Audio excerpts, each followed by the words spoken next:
नुपुर शर्मा प्रकरण पर मैं ये कहना चाहती हूँ कि नुपुर शर्मा ने जिस तरह से हमारे प्रॉफिट मोहम्मद साहब के ऊपर अपमानजनक टिप्पणी की है, उनकी अपमानजनक भाषा का प्रयोग किया है, इससे मैं बहुत आहत हूँ, मुझे बहुत दुख हुआ है और मैं इसकी कड़े शब्दों में निंदा करती हूँ, क्योंकि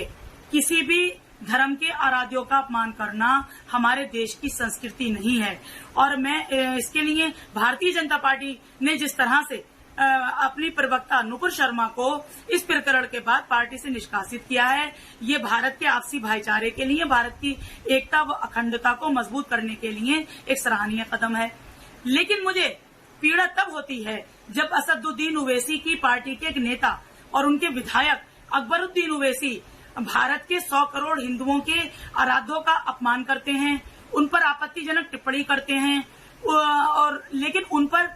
वो भरी हो जाते हैं, उन पर कोई कार्रवाई नहीं होती। लेकिन आज नुपुर शर्मा प्रकरण पर जिस तरह से ओवैसी साहब उछल उछल कर सवाल जवाब कर रहे हैं, तो मैं ओवैसी साहब से ये पूछना चाहती हूँ कि ओवैसी साहब, जब आपकी पार्टी के नेता और विधायक जब 100 करोड़ हिंदुओं की आस्थाओं का अपमान करते हैं, उनकी धार्मिक भावनाओं को भड़काने का काम करते हैं, तब आपने अपनी पार्टी के नेता पर अकबरुद्दीन ओवैसी पर कोई कार्रवाई की? उन्हें क्या पार्टी से निष्कासित किया? शायद इसलिए कि वो आपके भाई हैं।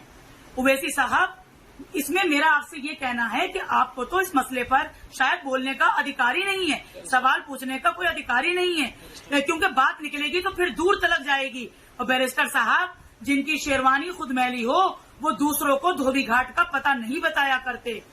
और ये मुझे पीड़ा तब भी होती है जब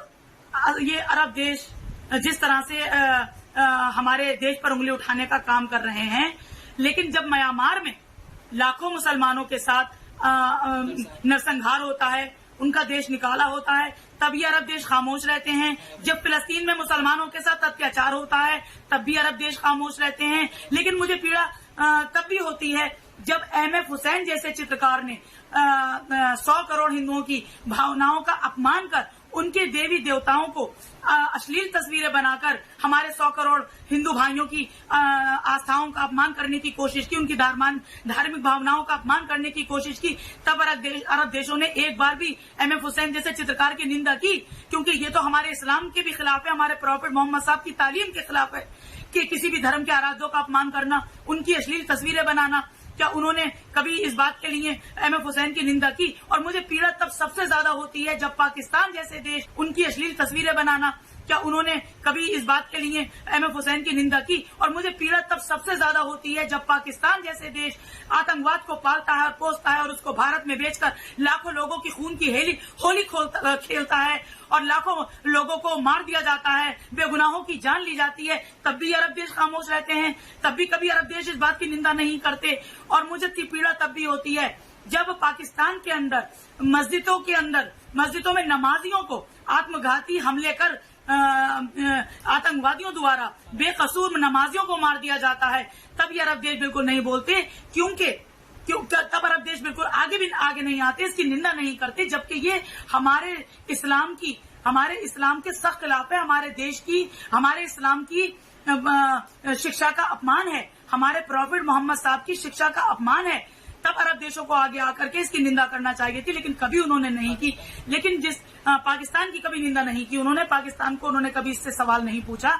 इसीलिए मैं इस बारे में ये कहना चाहती हूँ कि ये अरब देशों का जो आज हमारे देश पर उंगली उठाने का ये काम कर रहे हैं, ये उनका सेलेक्टिव अप्रोच है। इसीलिए भारत के हम हिंदुस्तानियों को इस पर तवज्जो नहीं देनी चाहिए, इस पर ध्यान नहीं देना चाहिए, अपने देश के साथ खड़े रहना चाहिए, क्योंकि ये जो है हमारे देश को बदनाम करने का षड्यंत्र है, हमारे देश को कमजोर करने की साजिश है। और हमारा इस्लाम और हमारा प्रॉफिट मोहम्मद साहब की तालीम हमें यही शिक्षा देती है कि हमें हर कीमत पर अपने देश के लिए वफादार होना चाहिए। इसीलिए किसी भी बात की तरफ हम हिंदुस्तानी मुसलमानों को तवज्जो देने की जरूरत नहीं है। और मुझे इस बात का गर्व है कि मैं हिंदुस्तानी मुसलमान हूँ और मुझे मेरे देश ने, मेरे संविधान ने जो संरक्षण और जो अधिकार दिए हैं, वो 56 अरब देश मिलकर भी आज तक अपने देश के नागरिकों को नहीं दे पाए।